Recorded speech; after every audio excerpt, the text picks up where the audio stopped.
बुद्ध और कल्कि अवतारों की कथा। अग्निदेव कहते हैं, अब मैं बुद्धावतार का वर्णन करूंगा जो पढ़ने और सुनने वालों के मनोरथ को सिद्ध करने वाला है। पूर्व काल में देवताओं और असुरों में घोर संग्राम हुआ। उसमें दैत्यों ने देवताओं को परास्त कर दिया। तब देवता लोग त्राही त्राही पुकारते हुए भगवान की शरण में गए। भगवान माया मोहमय रूप में आकर राजा शुद्धोदन के पुत्र हुए। उन्होंने दैत्यों को मोहित किया और उनसे वैदिक धर्म का परित्याग करा दिया। वे बुद्ध के अनुयायी दैत्य बौद्ध कहलाए। फिर उन्होंने दूसरे लोगों से वेद धर्म का त्याग करवाया। इसके बाद माया मोह की आर्हत रूप से प्रकट हुआ। उसने दूसरे लोगों को भी आर्हत बनाया। इस प्रकार उनके अनुयायी वेद धर्म से वंचित होकर पाखंडी बन गए। उन्होंने नरक में ले जाने वाले कर्म करना आरंभ किया। वे सब के सब कलियुग के अंत में वर्ण संकर होंगे और नीच पुरुषों से दान लेंगे। इतना ही नहीं, वे लोग डाकू और दुराचारी भी होंगे। वाजसनेय बृहदारण्यक मात्र ही वेद कहलाएगा। वेद की 10-5 शाखाएं ही प्रमाणभूत मानी जाएंगी। धर्म का चोला पहने हुए सब लोग अधर्म में ही रुचि रखने वाले होंगे। राजा रूपधारी मलेच्छ मनुष्यों का भक्षण करेंगे। तदनंतर भगवान कल्कि प्रकट होंगे। वे श्री विष्णु यशा के पुत्र रूप से अवतीर्ण हो याज्ञवल्क्य को अपना पुरोहित बनाएंगे। उन्हें अस्त्र शस्त्र विद्या का पूर्ण परिज्ञान होगा। वे हाथ में अस्त्र शस्त्र लेकर मलेच्छों का संहार कर डालेंगे तथा चारों वर्णों और समस्त आश्रमों में शास्त्रीय मर्यादा स्थापित करेंगे। समस्त प्रजा को धर्म के उत्तम मार्ग में लगाएंगे। उसके बाद श्रीहरि कल्कि रूप का परित्याग करके अपने धाम में चले जाएंगे। फिर तो पूर्ववत सत्ययुग का साम्राज्य होगा। साधु श्रेष्ठ सभी वर्ण और आश्रम के लोग अपने अपने धर्म में दृढ़ता पूर्वक लग जाएंगे। इस प्रकार संपूर्ण कल्पों तथा मनवंतरों में श्री हरि के अवतार होते हैं। उनमें से कुछ हो चुके हैं, कुछ आगे होने वाले हैं। उन सब की कोई नियत संख्या नहीं है। जो मनुष्य श्री विष्णु के अंशावतार तथा पूर्णावतार सहित 10 अवतारों के चरित्रों का पाठ अथवा श्रवण करता है, वो संपूर्ण कामनाओं को प्राप्त कर लेता है तथा निर्मल हृदय होकर परिवार सहित स्वर्ग को जाता है। इस प्रकार अवतार लेकर श्रीहरि धर्म की व्यवस्था और अधर्म का निराकरण करते हैं। वे ही जगत की सृष्टि आदि के कारण हैं। जगत की सृष्टि का वर्णन। अग्निदेव कहते हैं, ब्रह्मन, अब मैं जगत की सृष्टि आदि का जो श्रीहरि की लीला मात्र है वर्णन करूंगा। सुनो। श्रीहरि ही स्वर्ग के रचयिता हैं। सृष्टि और प्रलय आदि उन्हीं के स्वरूप हैं। सृष्टि के आदि कारण वे ही हैं। वे ही निर्गुण हैं, वे ही सगुण हैं। सबसे पहले सत्वरूप अव्यक्त ब्रह्म ही था। उस समय न तो आकाश था, न रात दिन आदि का ही विभाग था। तदनंतर सृष्टि काल में परम पुरुष श्री विष्णु ने प्रकृति में प्रवेश करके उसे शुद्ध विकृत कर दिया। फिर प्रकृति से महतत्व और उससे अहंकार प्रकट हुआ। अहंकार 3 प्रकार का है, वैकारिक, सात्विक, तेजस, राजस और भूतादि रूप तामस। तामस अहंकार से शब्द तन्मात्रा वाला आकाश उत्पन्न हुआ। आकाश से स्पर्श तन्मात्रा वाले वायु का प्रादुर्भाव हुआ। वायु से रूप तन्मात्रा वाला अग्नि तत्व प्रकट हुआ। अग्नि से रस तन्मात्रा वाले जल की उत्पत्ति हुई और जल से गंध तन्मात्रा वाली भूमि का प्रादुर्भाव हुआ। ये सब तामस अहंकार से होने वाली सृष्टि है। इंद्रियां तेजस अर्थात राजस अहंकार से प्रकट हुई हैं। 10 इंद्रियों के अधिष्ठाता 10 देवता और 11वीं इंद्रिय मन के भी अधिष्ठाता देवता। ये वैकारिक अर्थात सात्विक अहंकार की सृष्टि है। तत्पश्चात नाना प्रकार की प्रजा को उत्पन्न करने की इच्छा वाले भगवान स्वयंभू ने सबसे पहले जल की ही सृष्टि की और उसमें अपनी शक्ति वीर्य का आधान किया। जल को नार कहा गया है क्योंकि वो नर से उत्पन्न हुआ है। नार जल ही पूर्व काल में भगवान का अयन निवास स्थान था, इसलिए भगवान को नारायण कहा गया है। स्वयंभू श्री हरि ने जो वीर्य स्थापित किया था वो जल में सुवर्णमय अंड के रूप में प्रकट हुआ। उसमें साक्षात स्वयंभू भगवान ब्रह्मा जी प्रकट हुए, ऐसा हमने सुना है। भगवान हिरण्यगर्भ ने 1 वर्ष तक उस अंड के भीतर निवास करके उसके 2 भाग किए। एक का नाम द्युलोक हुआ, दूसरे का भूलोक। उन दोनों अंड खंडों के बीच में उन्होंने आकाश की सृष्टि की। जल के ऊपर तैरती हुई पृथ्वी को रखा और 10 दिशाओं के विभाग किए। फिर सृष्टि की इच्छा वाले प्रजापति ने वहां काल, मन, वाणी, काम, क्रोध तथा रति आदि की तत्तद रूप से सृष्टि की। उन्होंने आदि में विद्युत, वज्र, मेघ, रोहित, इंद्रधनुष, पक्षियों तथा पर्जन्य का निर्माण किया। तत्पश्चात यज्ञ की सिद्धि के लिए मुख से ऋक्, यजु और सामवेद को प्रकट किया।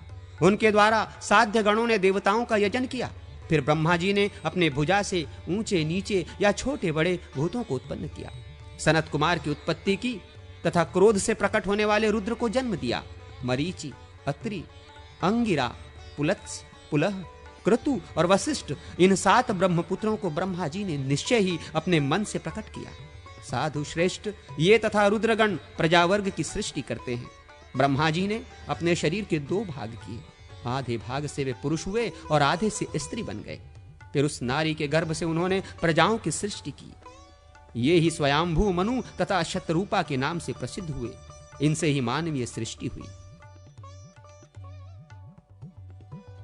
स्वयंभू मनु के वंश का वर्णन अग्निदेव कहते हैं, मुने स्वयंभू मनु से उनकी तपस्विनी भार्या शतरूपा ने प्रियव्रत और उत्तानपाद नामक 2 पुत्र और एक सुंदरी कन्या उत्पन्न की।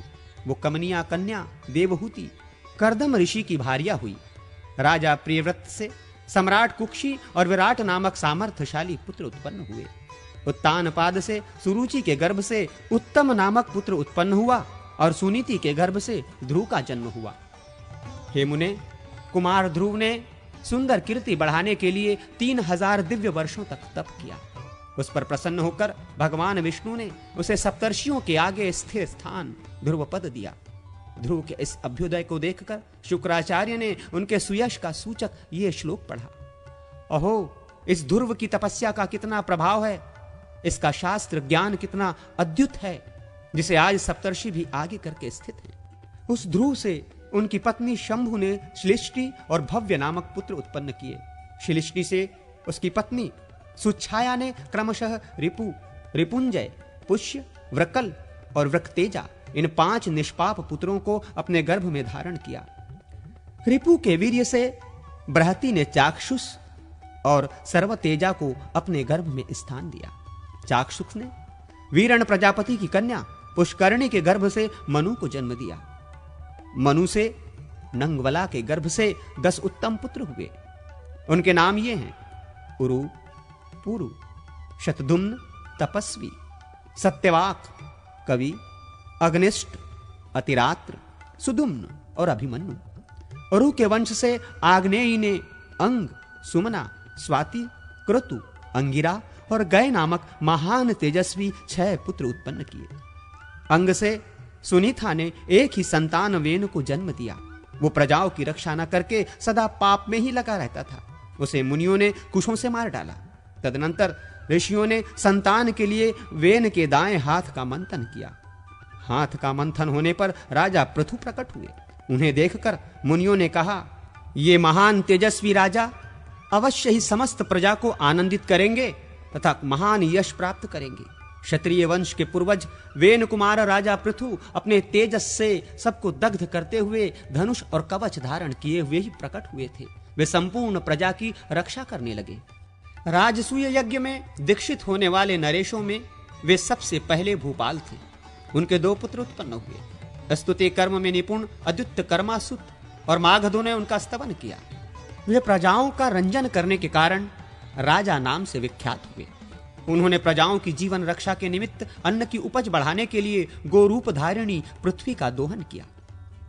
उस समय एक साथ ही देवता, मुनिवृंद, गंधर्व, अप्सरागण, पितर, दानव, सर्प, लता, पर्वत और मनुष्यों आदि के द्वारा अपने अपने विभिन्न पात्रों में दुही जाने वाली पृथ्वी ने सबको इच्छा अनुसार दूध दिया, जिससे सबने प्राण धारण किए। पृथ्वी के जो 2 धर्मज्ञ पुत्र उत्पन्न हुए, उनके नाम थे अंतर्धी और पालित। अंतर्धान अंतर्धी के अंश से उनकी शिखंडी नाम वाली पत्नी ने अविर्धान को जन्म दिया। अग्नि कुमारी धिष्णा ने अविर्धान के अंश से 6 पुत्रों को उत्पन्न किया। उनके नाम ये हैं: प्राचीन बहिर्ष, शुक्र, गय, कृष्ण, वज्र और अजीन। राजा प्राचीन बहिर्षि प्रायः यज्ञ में ही लगे रहते थे, जिससे उस समय पृथ्वी पर दूर दूर तक पूर्वाग्र कुश फैल गए थे। इससे वे ऐश्वर्यशाली राजा प्राचीन बहिर्षि नाम से विख्यात हुए। वे एक महान प्रजापति थे। प्राचीन महर्षि से उनकी पत्नी समुद्र कन्या सवर्णा ने 10 पुत्रों को अपने गर्भ में धारण किया। वे सभी प्रचेता नाम से प्रसिद्ध हुए और सब के सब धनुर्वेद में पारंगत थे। वे एक समान धर्म का आचरण करते हुए समुद्र के जल में रहकर 10,000 वर्षों तक महान तप में लगे रहे। अंत में भगवान विष्णु से प्रजापति होने का वरदान पाकर वे संतुष्ट हो जल से बाहर निकले। उस समय प्रायः समस्त भूमंडल और आकाश बड़े बड़े सघन वृक्षों से व्याप्त हो गया था। ये देख उन्होंने अपने मुख से प्रकट अग्नि और वायु के द्वारा सब वृक्षों को जला दिया। तब वृक्षों का ये संहार देख राजा सोम इन प्रचेताओं के पास जाकर बोले, आप लोग अपना कोप शांत करें। ये वृक्षगण आपको एक मारिशा नाम वाली सुंदरी कन्या अर्पण करेंगे। ये कन्या तपस्वनी मुनि कंडू के अंश से प्रलोमचा अप्सरा के गर्भ से स्वेद बिंदु के रूप में प्रकट हुई है। मैंने ही भविष्य की बातें जानकर इसे कन्या रूप में उत्पन्न कर पाला पोसा है। इसके गर्भ से दक्ष उत्पन्न होंगे जो प्रजा की वृद्धि करेंगे। प्रचिताओं ने उस कन्या को ग्रहण किया। तत्पश्चात उसके गर्भ से दक्ष उत्पन्न हुए। दक्ष ने चर, अचर, द्विपद और चतुष्पद आदि प्राणियों की मानसिक सृष्टि करके अंत में बहुत सी स्त्रियों को उत्पन्न किया। उनमें से 10 को उन्होंने धर्मराज को अर्पण किया और 13 कन्याएं कश्यप को दी। 27 कन्याएं चंद्रमा को, 4 अरिष्ट नेमि को, 2 बहुपुत्र को और 2 कन्याएं अंगिरा को दी। पूर्व काल में मानसिक संकल्प से सृष्टि होती थी। उसके बाद उन दक्ष कन्याओं से मैथुन द्वारा देवता और नाग आदि प्रकट हुए। अब मैं धर्मराज से उनकी 10 पत्नियों के गर्भ से जो संतानें हुई उस धर्म सर्ग का वर्णन करूंगा। विश्वा नाम वाली पत्नी से विश्वदेव प्रकट हुए। साध्या ने साध्यों को जन्म दिया। मरुत्वती से मरुत्वान और वसु से वसुगण प्रकट हुए। भानु से भानु और मुहूर्ता से मुहूर्त नामक पुत्र उत्पन्न हुए। धर्मराज के द्वारा लंबा से घोष नामक पुत्र हुआ और यामी नामक पत्नी से नागविथि नाम वाली कन्या उत्पन्न हुई। पृथ्वी का संपूर्ण विषय भी मरुत्वती से ही प्रकट हुआ। संकल्पा के गर्भ से संकल्पों की वृष्टि हुई। चंद्रमा से उनकी नक्षत्र रूपिणी पत्नी के गर्भ से 8 पुत्र हुए।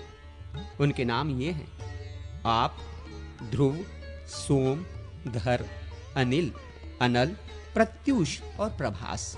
ये 8 वसु हैं। आपके वैततंडेय श्रम, शांत और मुनि नामक पुत्र हुए। ध्रुव का पुत्र लोकांतकारी काल हुआ और सोम का पुत्र वर्चा हुआ। धर की पत्नी मनोहरा के गर्भ से द्रविण, हुतहव्यवह, शिशिर, प्राण और रमण उत्पन्न हुए। अनिल का पुत्र पुरोजव और अनल अग्नि का अविज्ञात था। अग्नि का पुत्र कुमार हुआ जो सरकंडों की ढेरी पर उत्पन्न हुआ। उसके पीछे शाख, विशाख और नैगमय नामक पुत्र हुए। कुमार कृतिका के गर्भ से उत्पन्न होने के कारण कार्तिकेय कहलाए तथा कृतिका के दूसरे पुत्र सनत कुमार नामक यति हुए। प्रत्यूष से देवलग का जन्म हुआ और प्रभास से विश्वकर्मा का। ये विश्वकर्मा देवताओं के बढ़ाई थे और हजारों प्रकार की शिल्पकारी का काम करते थे। उनके ही निर्माण किए हुए शिल्प और भूषण आदि के सहारे आज भी मनुष्य अपनी जीविका चलाते हैं। सुरभि ने कश्यप जी के अंश से 11 रुद्रों को उत्पन्न किया तथा हे साधु श्रेष्ठ, सती ने अपनी तपस्या एवं महादेव जी के अनुग्रह से संभावित होकर 4 पुत्र उत्पन्न किए। उनके नाम ये हैं: अजैकपाद, अहिर्बुर्धन्य, त्वष्टा और रुद्र। त्वष्टा के पुत्र महायशस्वी श्रीमान विश्वरूप हुए। हर, बहुरूप, त्रम्बक, अपराजित, वृषाकपि, शंभु, करपर्दी, रैवत, मृगव्याध, सर्प और कपाली। ये 11 रुद्र प्रधान हैं। यूं तो सैकड़ों लाखों रुद्र हैं जिनसे यह चराचर जगत व्याप्त है।